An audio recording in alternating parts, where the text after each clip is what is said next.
your host of the Swift and SwiftUI Learnalong, big nerd style. Now, guys, first of all, sorry about yesterday. I just couldn't bring myself to do it. I told you guys I was moving, which the move did happen. I'm here now. But this place is temporary, and long story short, I'm working on a kitchen table because while I do have a desk proper here, it's kind of small, and I'm really picky. I like to go like elbows in, like especially when I'm not on the stream. I mean, I force myself to sit this way so I can fit in the camera and have a reasonable amount of ergonomics. But normally I like to. It's probably bad for you, but I like to sit, like lean over the desk, so elbows are on, the forearms are fully extended, and then I'm typing. Oh, that reminds me, I got to put down my. Well, whatever, it doesn't matter. But yeah, but this is glass, right? And so it just feels weird putting your arm down on glass. So I had to go get a big trackpad. I'm really big into like textures and how things feel to the touch, like anywhere, like in my mouth, my fingers, on my skin. I've just always been really picky about this. It just bothers me. So if there's something in particular that feels off, like literally feels, like the tactile feeling, I'm already checked out, brother. You already done lost me. Whatever the event is, whatever it is. So knowing that, I just figured, let me go just get the stuff that I need so that I can proceed. Oh, you like that one. I know you like that one. Okay, so let's get started, because today I actually do have wish me luck now, but I don't need luck because it ain't about luck. It's about motherfucking skill. But anyway, I have a job prospect today. As I've told you guys before, I'm on my learning tip. I'm in no rush. I'm blessed to be in the position that I'm in. But I did get laid off in February of this year. And so, ever since then, I've just been trying to up my game, up my skills, but obviously keeping an eye out for other opportunities as I work my way towards the startup I keep talking about. So that's happening either way. But I figure if an opportunity comes along that, fits inside of that, or I can do in conjunction with that. So really what I was looking for was something that I know that I could, this is not to belittle the position in any way or make it seem like I'm being dismissive, because I don't want to give off that vibe. I don't believe in that. I think you should bring your best always, regardless of whether you got a side hustle or not. I don't think it's karmically wise, I'll say, to ever intentionally give somebody or an organization, whatever, if they're paying you money, give those people, don't go overboard. But whether you got a side hustle or not, you should be giving them a full work day, every day. Give it your best. And yeah, it's very, very simple. So anyway, I want to put that out there. But now going back to why I like this prospect, I think I'm going to get the job, for one. But you should always think that. At least I wouldn't take an interview if I didn't think it was a job that I could get, for one. But I did already have the first round. It went well. So they invited me to go interview the technical interviews today in the office, which I was kind of hoping they would say it would be remote, because I thought that might be a cool thing to, to stream, to record. But it's fine. I'll tell you guys all about it. But no, it's nothing that we're covering here, so it's not entirely applicable.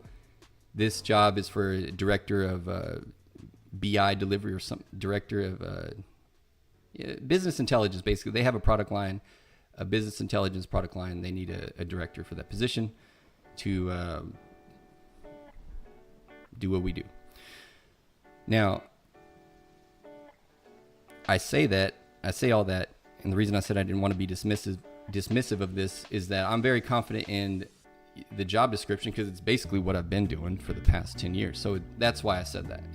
I'm confident that I can do those things. It's very SQL heavy, SQL heavy, and it's very reporting tool heavy, and they're tools that I've used before: Power BI, Power Apps, Access, 'cause it's a Microsoft house, so most of their clients, or most of their income comes from Microsoft clients. But it'll be cool. There'll be some Tableau action, whatever. Nothing too challenging. Everything that we're doing here, the interesting thing is everything we're doing here, obviously within reason, whatever is allowable, I will communicate to the audience. And I think that'll be good. Because remember, I told you, or not, I think that'll be good. I know that will be very insightful and it will actually teach you things that are not just fluff. Because if you recall, I went on a bit of a rant about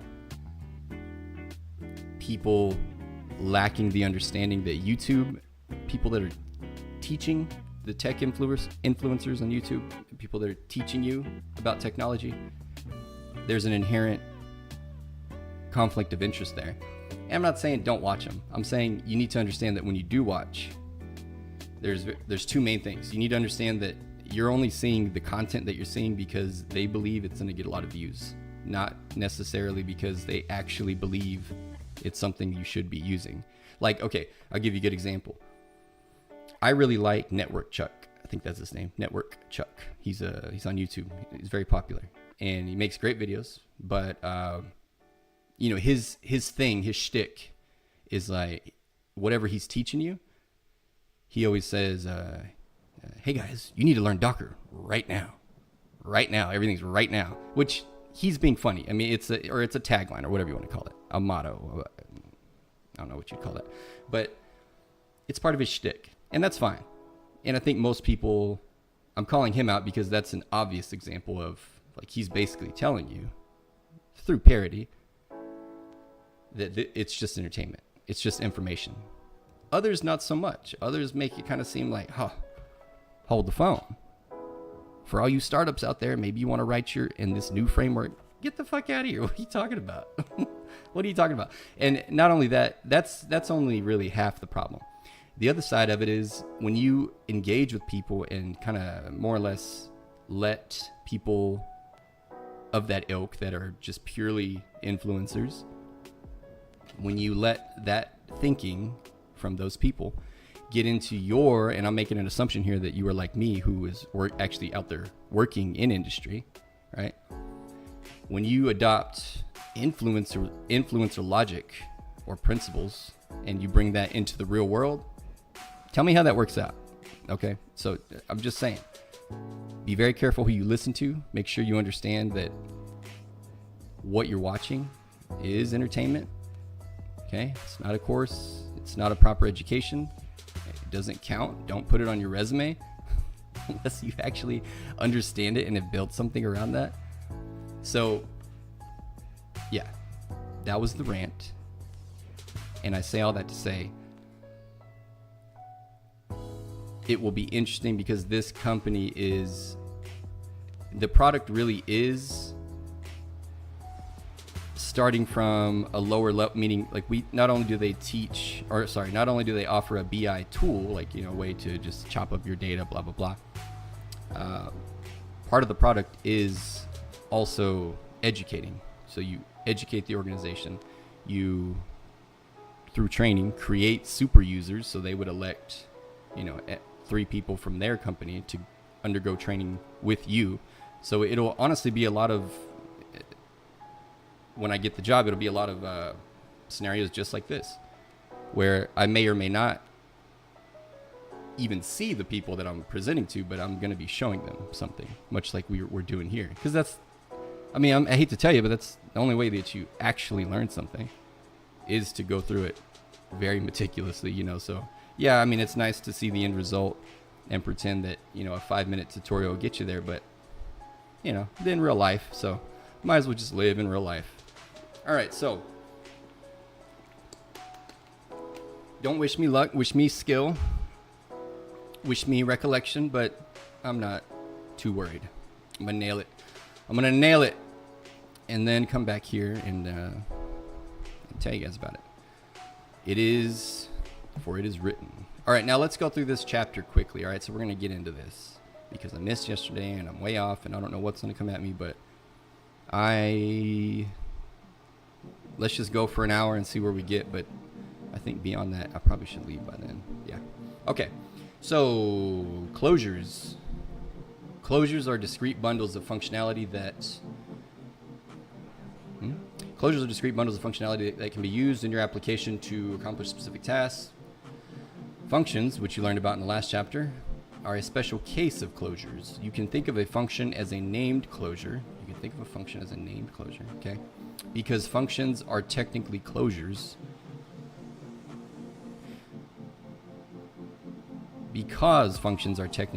Swift programmers sometimes use the two words interchangeably, despite the subtle distinction. Okay? In Chapter 12, you work primarily with global and nested functions. Global functions are not defined on any specific type.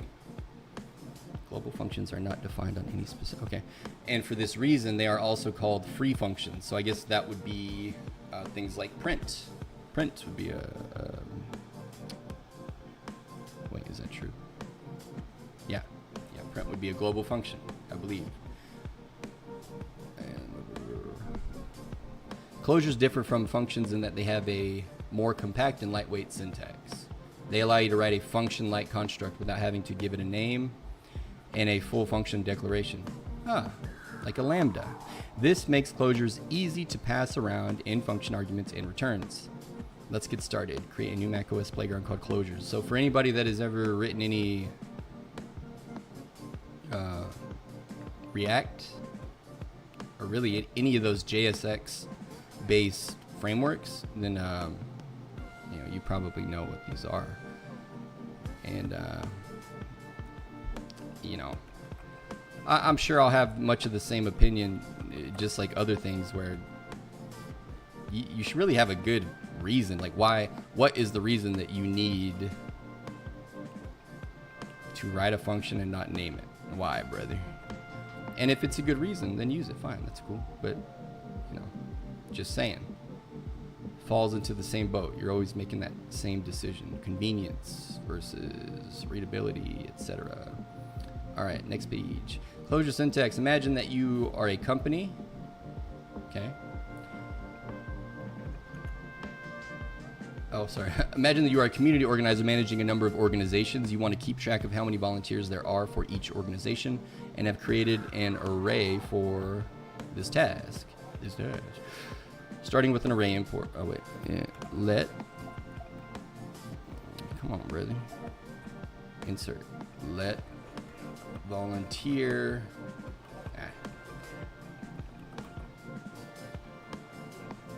Not a space. Volunteer counts. My chair is too. It's kicking on my leg. Come on, brother. All right. Get up there. I feel like I'm constantly flexing my low back. I need to. Motherfucking. Hold on a second. This is horrific.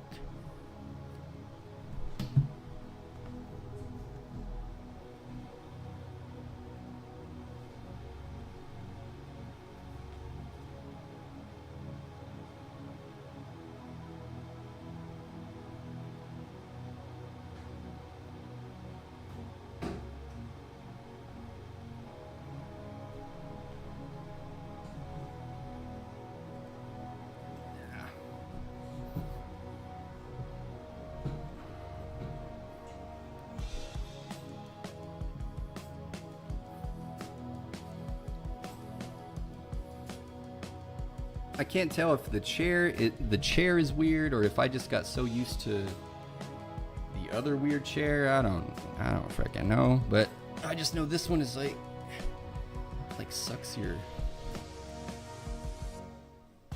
Okay, I hate this chair. This might be worse. Okay, how's that? I just rely on pure lower back strength and sheer power of will. Okay, so we're at let volunteer counts. What are we doing? This would be literal syntax for, okay, so we're in initializing. We are declaring and initializing in the same operation a an array of integers here is what I believe this syntax dictates. And 7713, brother. How about that, brother? What do we get? Come on, sidebar.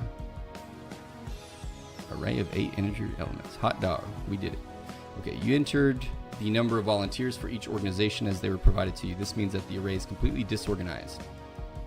It would be better if your array of volunteers were sorted from lowest to highest number.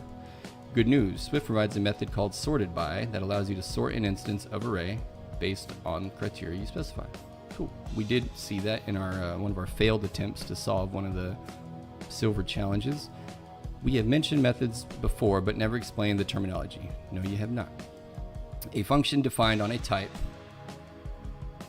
the way sorted by is defined on array, is also called a method. Naturally, there's more on this topic in further chapter. You know, eventually, at some point, they're just going to have to tell us. They're just going to have to show us stuff. Like everything, we'll cover this more in a later. Oh, come on, brother. Let's just cover it now. Let's do it now. We're already talking about it. Sorted by takes one argument, a closure that describes how the sorting should be done. The closure takes 2 arguments. Okay, when we write, let's just show what they're talking about first, because this is something that confused the hell out of me for a hot minute when I was learning Golang. I was like, where are those things coming from? So, and what I'm talking about is when you hit dot and like all this shit, and I'm like, whoa, what is all this shit? And then the worst part is if you don't know what you're looking at, or if you don't understand it, rather, you might come to expect certain things to be in this list and they're not in a given scenario, which sounds silly. But if you're coming in and working on other code and you don't understand it, but maybe you've written code before in a very generic way, this will be difficult for you. So that's why it's important to break down those definitions. And I waited too long in the cycle, so I didn't do myself any favors. Just so don't make it hard on yourself. So again, I harken back to we must be OCD, we must be obsessive about the language being used and understand each and every term so that we can just simply know instead of trying to recognize patterns or this and that. No, just be able to, however complicated your programming language is, sorry for you if it really is, but there's none out there that are just so esoteric despite what you may hear. They all mean something, all right? And you're talking about programming languages maybe have 100 something like that keywords versus the English language with I don't know, what is there, thousands, is there a million? I don't know how many words there are, but the point is you have the capability to be thoroughly well versed in your language, and you should, and that's how you feel confident. So if you got imposter syndrome or you want to know how to be confident no matter where you go, just really dig deep into it. Treat it like your life depends on it. Learn that shit. Okay, man, that's what we're doing here. So that's why we're here. So you enter a number of volunteers for each. Oh, wait, we read that. Oh, we were talking about methods. Yeah. So anytime that we have like a constant that we defined here, and then hit that dot, these are methods, is what they're saying. So they're functions, but they're tied to a particular function type, according to them. And so that's why you get the availability, or rather that's why you'll have differing availability of certain methods, because on certain function types, function types, but this is what did they say exactly? Where did they talk about methods? I just read it. Yeah. A function. Okay, sorry, my bad. Not function types. Function types were the aliases that we learned about. My fault. Okay, from last chapter. Function types are not this. This is now I lost it again. This is a function defined on a type. Whoops. Oh my gosh. Function defined on a type.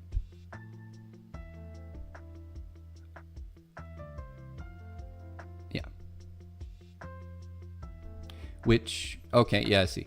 Function defined on a type. So in this case, the type would be an array of integers. And so if we were to go to the docs and look at arrays for integers, there would be a list of all of these functions that are called methods that are available to arrays of integers provided by the Swift language. So they're just built in effectively. Now, sorted by takes one argument, a closure that describes how the sorting should be done. Yeah. Sorted by. And so we see this. Where do we see the single sorted? We haven't seen throws yet, but oh, I see. Okay, so it takes a single argument, which is a tuple with two integers. Is that what we're takes one argument? Yeah. Sorted by takes one argument, a closure that describes how the sorting should be done. The closure takes two arguments, whose types must match the type of the elements in the array, and returns a bool.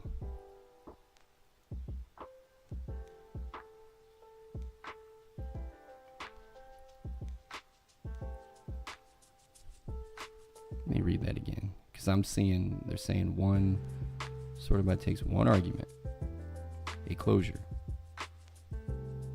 Okay. And the closure takes two arguments. Okay, let's just move on because I'm not sure. I mean, I was trying to reason it out in my head, but that's not making sense. Oh, there it is right there. Okay. So the closure takes two arguments whose types must match the type of the elements in the array and returns a bool. The two arguments are compared, and the return value indicates whether the first argument should be sorted before the second argument. In the closure you pass to sorted by, you use less than in the comparison if you would like the elements in the array to be sorted in ascending fashion. Use greater than in the comparison if you would like the elements to be sorted in a descending fashion.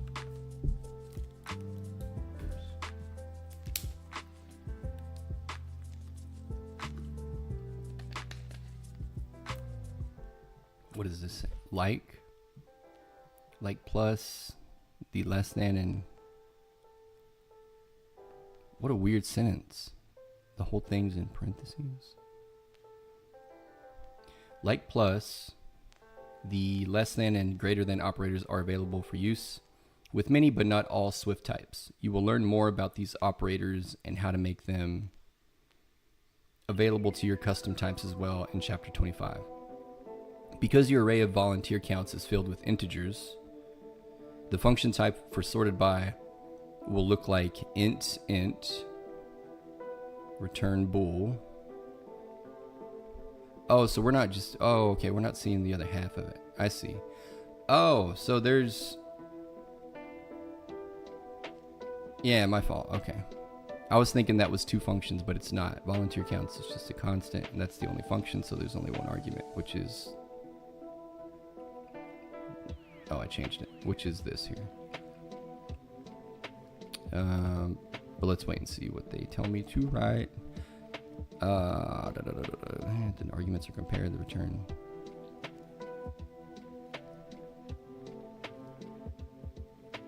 Okay. Because your array of volunteer counts is filled with integers, the function type for sorted by will look like a tuple, integer, returns a bool, and that returns an array of integers in your code. Int bool. Because your array of volunteers is filled with integers, the function type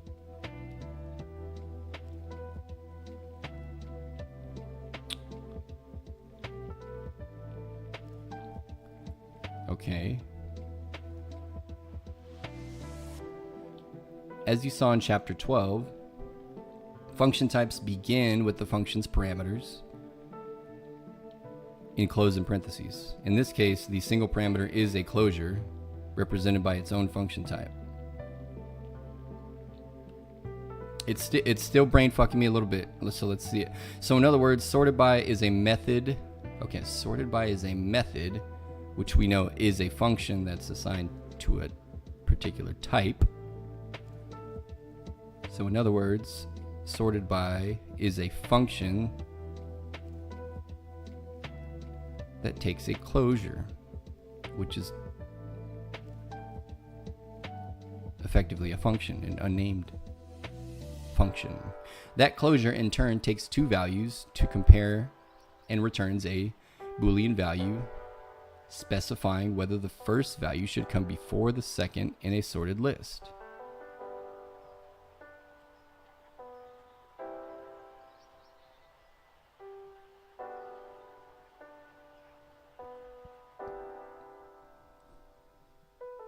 Sorted by calls the passed-in closure multiple times with different pairs of arguments from the source array. So that sounds expensive from a performance perspective. From the source array to determine their overall order. Sorted by then returns the sorted array of values. Add the following code to sort your array. All right, here we go. Func is ascending. And then what? Okay, so wildcard.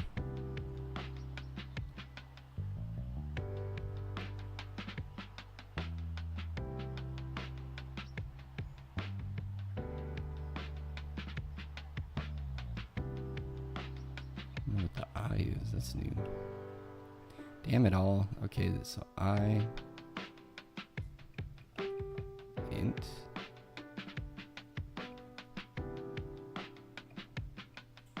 What does that mean? Damn it, why?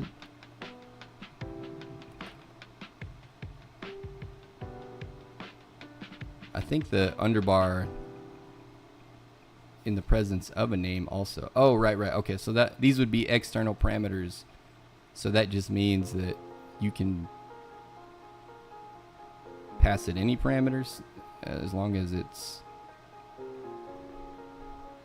integer, maybe. Okay. So J. Okay, J is an int, and then God damn it. These are the only. I'll get used to it. I like the arrow syntax from like once it's there, but typing it is annoying as hell. Okay, bool, and then squiggly bracket for our function scope. Return I.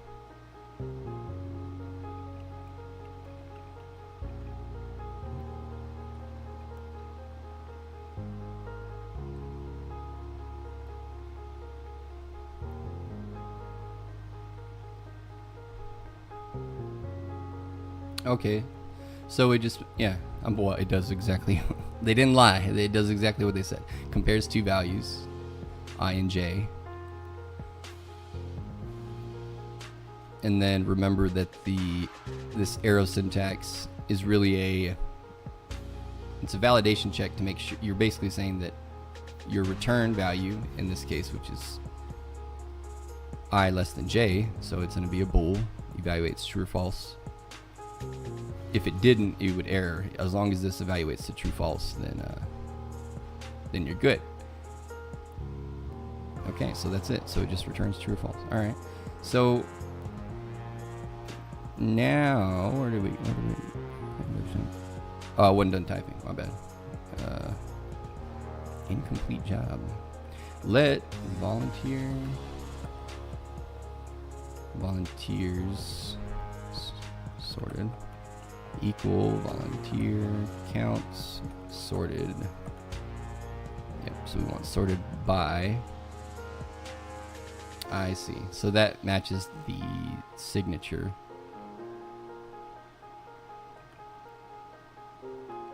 Is ascending. Yeah.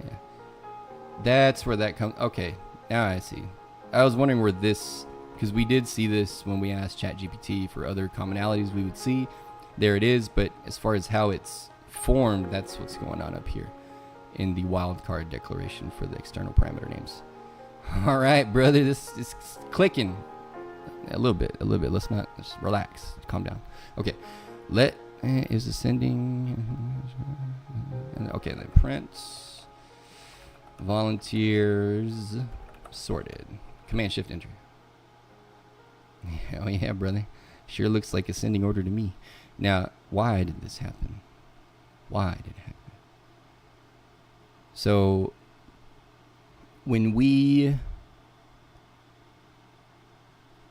say volunteer counts, right, that's our array up here, and then we say dot sorted by, so we apply this method sorted by, and then we pass it this function that we just defined, hence the signature here, underbar. That's the represents the external parameter name, which can be anything because we named it as such here. So this represents the first parameter, and then same for the second. So underbar colon represents an argument in this case. So there's two of them, right? And then with each of these, like each pair, because it's saying it just iterates over, or it calls it multiple times. So it's saying if I pass it 1 and 3, it'll sort it that way. So if let's say I is 1 and J is 3, then 1 is less than 3 would be true. So you return true. And then,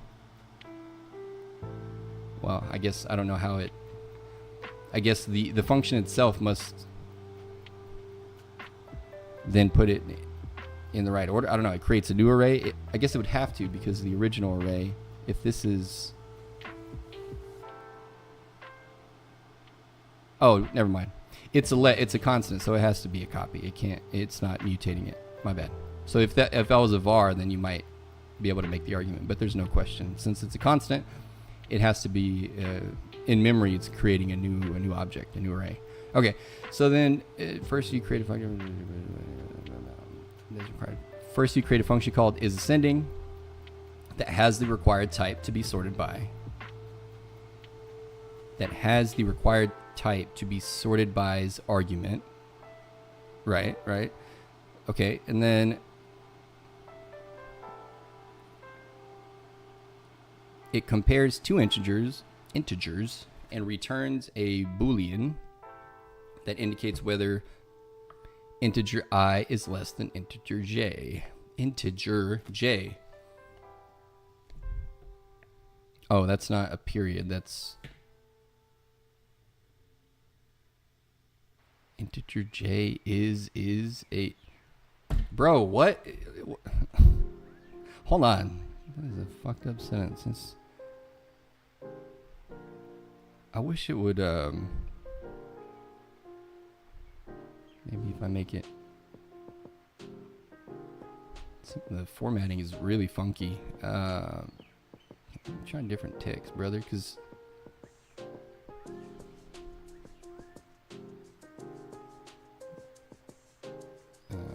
what does that look like? It's a little better. Okay, it compares two integers and returns a Boolean that indicates whether whether integer I is less than integer j. Is a common prefix in the names of functions that return a Boolean. So the name isAscending implies that the function will be sorting two things. Okay. Well, the signature implies that, right? Because it's two parameters, so two things, not necessarily just that it says isAscending, because you can sort more than two things. It implies that the function sorts two things. That being the case, you use underbar wildcard to suppress the parameter names from being used in the call. The function will return true if I is less than dash. Who let the intern write this chapter? All right, so underbar, that's what they meant, all right? Or not dash. If I is less than j, and it should be placed before j. As this is less than. Oh, okay. Well, let me shut up. Let me shut all the way up. So they're reading it in stanzas. Okay. I'm jaded, clearly. The function will return true if I is less than, stop, and should be placed before, stop, j. Okay, I'm with you. I got it. I just, somebody, yeah, okay, I got you. My bad. Not an intern. I'm the intern. All right, so as this global function is a named closure, as this global function is a named closure,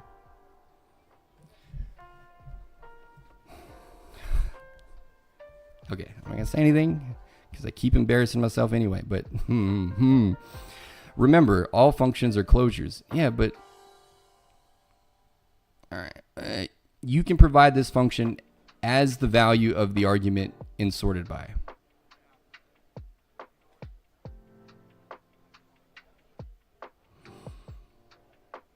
Let's read that again. The function will return true if I is less than j.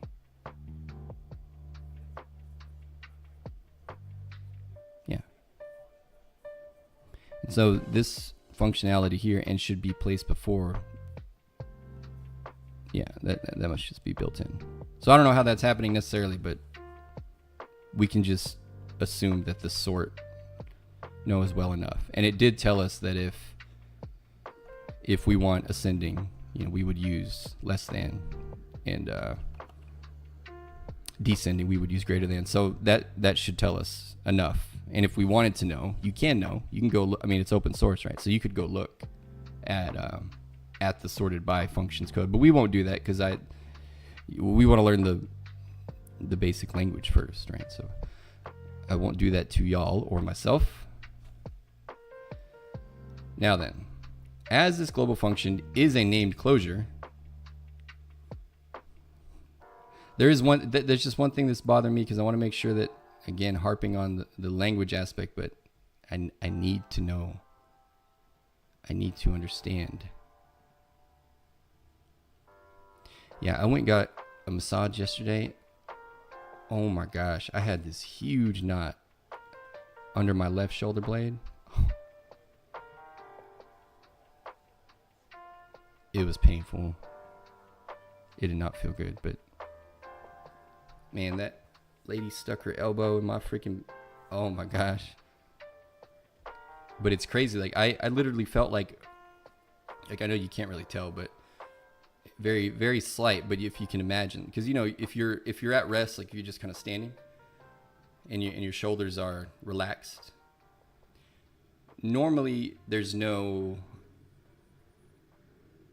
well, at least for me, like unless I have some kind of issue, I'm not going to feel any tension in my scapula area, anywhere in my shoulder region or the middle of my back, nothing. But this knot was almost making me, like, this is me relaxed, just hanging my arms. And I had this knot and it was kind of like my shoulder was almost pushed kind of forward. That shit was painful. So, I mean, it wasn't painful just walking around with it, but I could feel it. And anytime that I did this, I could feel it rolling over that just big ass knot. It kind of scared me. I was like, shit, I hope it ain't something else, you know, but no, it was just a big ass knot. And, yeah, I got a little nauseous, but they may be thin, but them chicks are strong, boy. And I out here doing God's work. Anyway, I left a nice tip, but yeah, that was painful.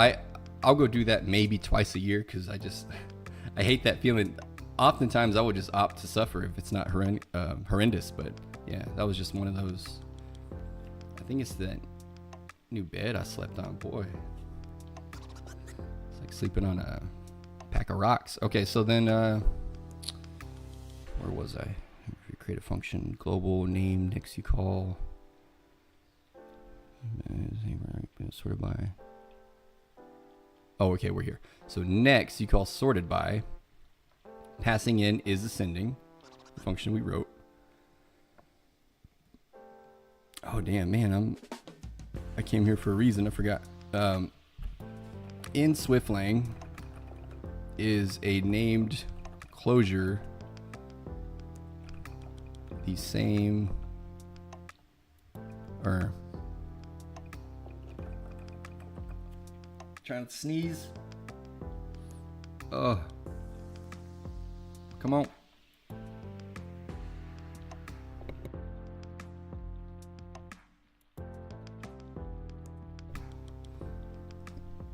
Yeah. Something must have blown in. I have horrible allergies. Alfalfa grass, St. Augustine, oak tree. Not so much cats, thankfully, because I love all animals, but especially furry ones. And it used to be really bad with cats, but not anymore, thankfully. Dogs are fine too, but that used to be bad. But dandelions too, certain pollens. I'm allergic to a whole lot of shit, and I'm in one of the worst places, because it's rather dry and whatnot. But yeah, anyway.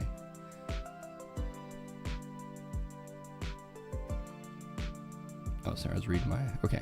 So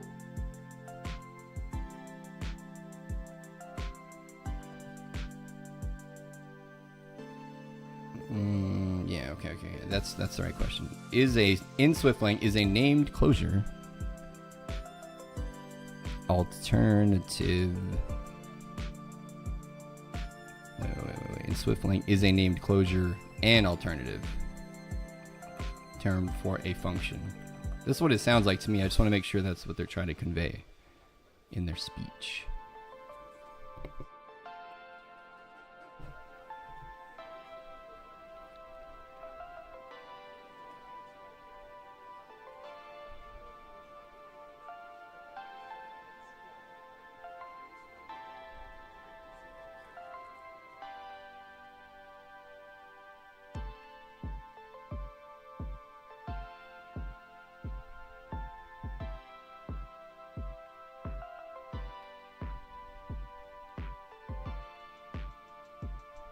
Oh, okay, so let example.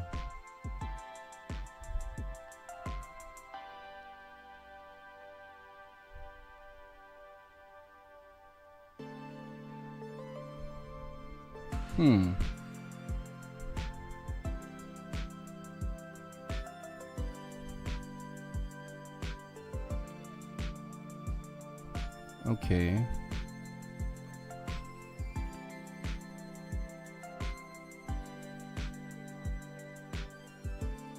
Named closures. The term named closure isn't officially used in Swift documentation. However, if someone uses it, they might be referring to a closure that has been assigned to a variable or constant, which is what we're doing. So they give us this example.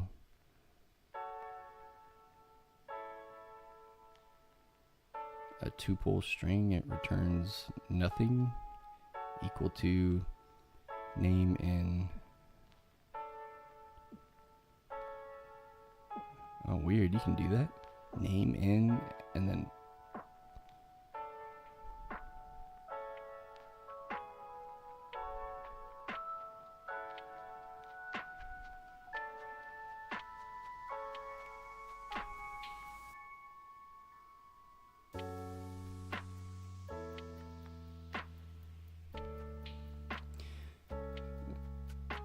In this example closure acts like a function in that you call it using its name. However, it is technically a closure because it was defined in a closure syntax. So unnamed closures and functions perform similar roles in Swift. They originate from different concepts within the language. A function is a named block of code defined by the func keyword. Okay. Whereas a named closure is a closure assigned to a variable or constant. Okay, so that's the distinction. So okay, I thought it was not imperative, but apparently it is. So the fact that we are associating it with a constant or variable is what makes it a closure. versus a function which, okay, so that's good enough for now. Okay, next you call sorted by, passing in ascending for its argument. Because sorted by returns a new array, you assign that result to a new constant array called volunteers sorted.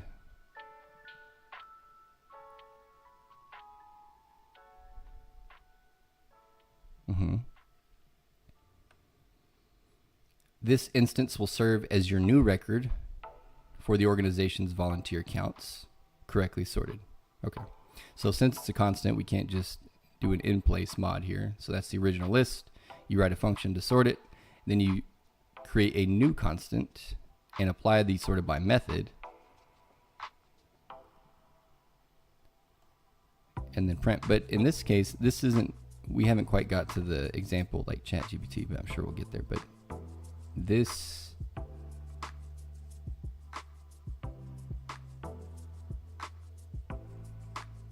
oh, I see. I guess in this case, they're using print, but it already exists, so we didn't have to go and define it, but it's, yeah,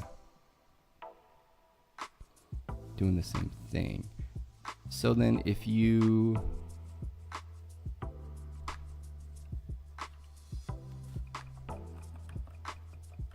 volunteers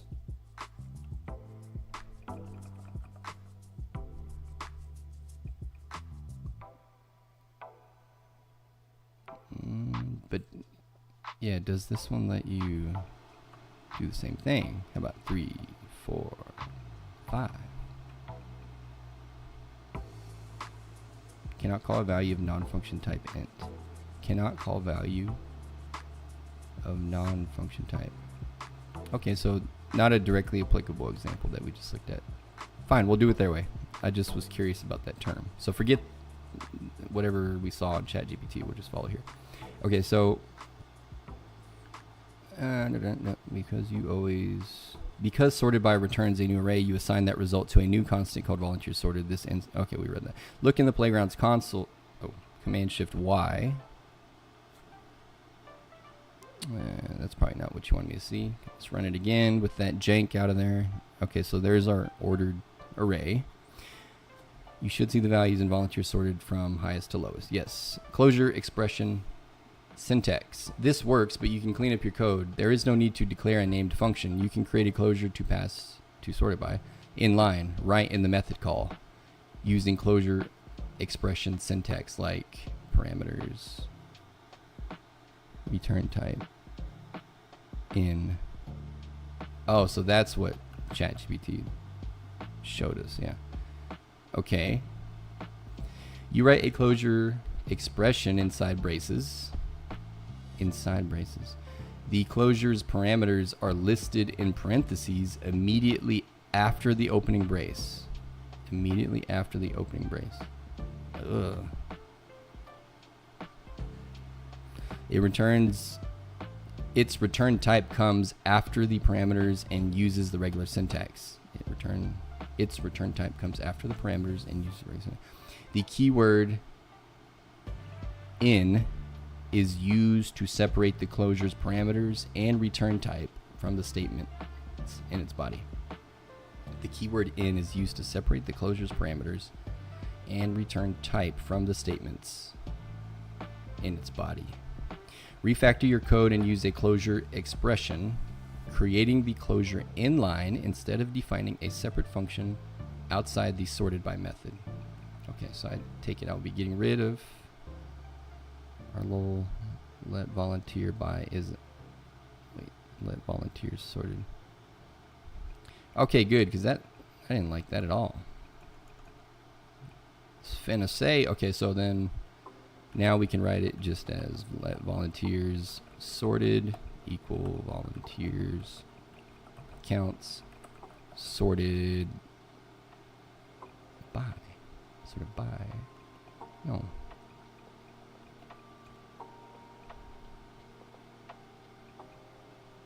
Sorted by.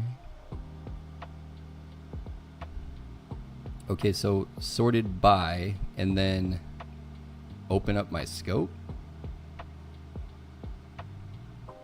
So the parameter opening brace. This looks weird. Oh, and then the arguments, so parentheses. Okay, J.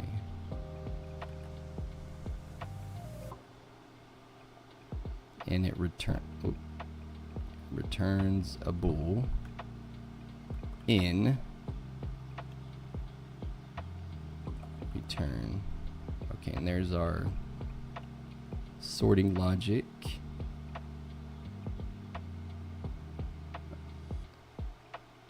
Cannot find.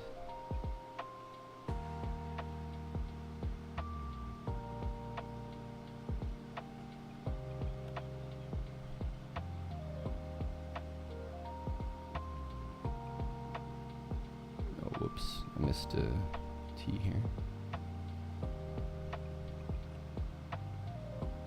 Volunteers count. What's the problem, brother? What did I... Oh, did I delete something? What did I do wrong? Let volunteer counts. Volunteer counts. Got that. Let volunteer... Oh, let volunteers sorted. Yeah, what? Equal volunteer. Volunteer. There we go. Those... Gosh darn details get you every time. Okay, so alright, so what happened here? Did the same thing, but we didn't have to define the function and then write the closure the way we had it. We can just do it in line. So instead of having the function defined outside of this, instead we can just do this part. So, okay, so that makes more sense. So a closure, literally like an enclosure. So this functionality can just be used anywhere that closures are accepted. Is that what you're telling me, brother? Okay, so squarely brackets, and then immediately. So I guess you could think of, maybe that's not useful, but for now, I'll just think of it as if I'm going to use a closure, instead of the function name, just do an opening bracket. And then list the arguments immediately. So it's open the scope, and then parentheses here. So these are arguments that would normally belong in the function signature. Or I shouldn't say belong, but if you're writing a function, that's what these would be. But we're writing a closure. So this is the first thing inside the scope. And then same with a normal function, just give it the return type. Then we use the keyword in, and then our logic. Okay, word up, brother. Word up, brother. And then volunteers sorted, and then we get the same result. Okay. Actually, so I'm getting a little uneasy about the clock here. When I go to the airport, like if I'm flying out at 5 o'clock, I'm there at 1. I'm that guy. I've missed too many flights. I've dicked around with traffic. All the stuff that just sounds outrageous, like, that's ridiculous. You don't need to go. Trust me, I've heard it all. Everyone likes to give me heat about going that early. I don't care. You don't got to go with me. Especially work colleagues. What time you want to head to We?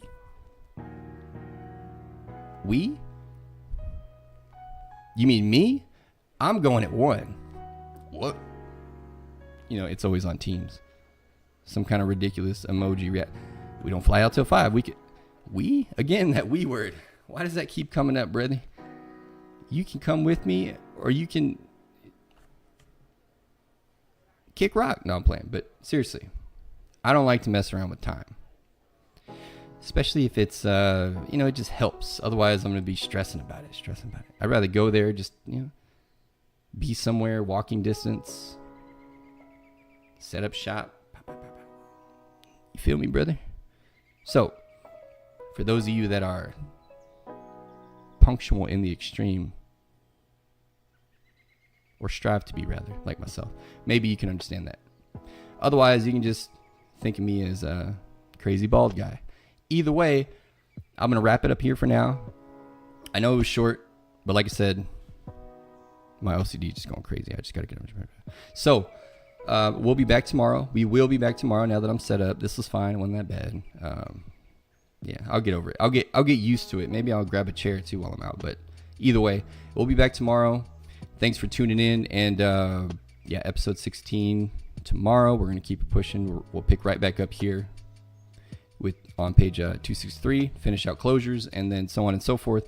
And also, I will be streaming tonight for my 100 days of Halo Ranked. So we're getting pretty nasty. I got to tell you, some of that skill's coming back.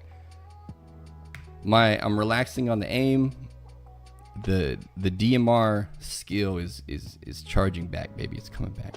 So make sure you tune in for that if you like watching video games, or if you just like watching me, because I would appreciate it. So make sure you like and sub. And as always, take care of yourself. Take care of each other. Make sure you follow. Love one another. Do a few jumping jacks today. Get off your fat ass and no, I'm playing. But make sure you exercise, guys. Take care of yourself. Hydrate. Okay, I'll see y'all later.